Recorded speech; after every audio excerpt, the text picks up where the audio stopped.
L'Éternel dit à Moïse, je ferai cela aussi dont tu as parlé, car tu as trouvé grâce à mes yeux, et je te connais par nom. Et Moïse dit, fais-moi voir, je te prie, ta gloire. Exode 33, 17, 18. Moïse, l'homme de Dieu, avait été sur la montagne avec l'Éternel pendant 40 jours. Il avait reçu les 2 tables de pierre, les 10 commandements écrits du doigt de Dieu. Exode 31, 18. Moïse descend alors de la montagne avec les tables de pierre dans la main, mais c'est pour voir les fils d'Israël dansant autour d'un veau d'or. Le Dieu fait par Aaron.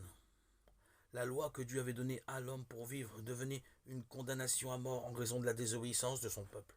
Cette loi ayant été transgressée, Moïse spontanément jette les tables de pierre et les brise, 32-19, de peur que le peuple ne soit détruit par la sainte colère de Dieu.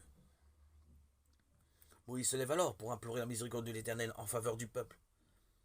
Il désire même être puni à sa place. Mais ce n'était pas possible. Il veut avoir l'assurance que malgré tout, l'Éternel lui-même ira avec eux. Cet acte de Moïse qui s'est tenu à la brèche, psaume 106, 23, nous rappelle de façon merveilleuse le Seigneur Jésus qui est allé à la croix et s'est tenu à la brèche pour nous.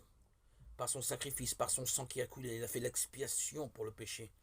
C'est sur la base de son sacrifice futur que l'Éternel a pu continuer à marcher avec son peuple défaillant.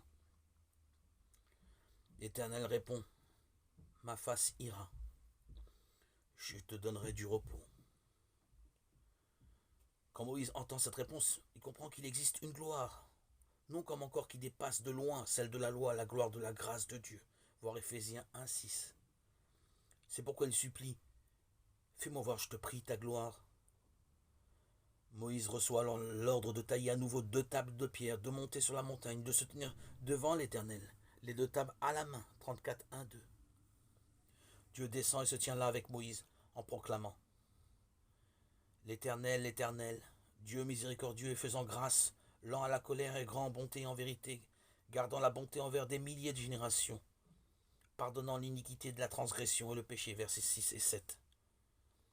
En entendant cela, Moïse s'incline jusqu'à terre.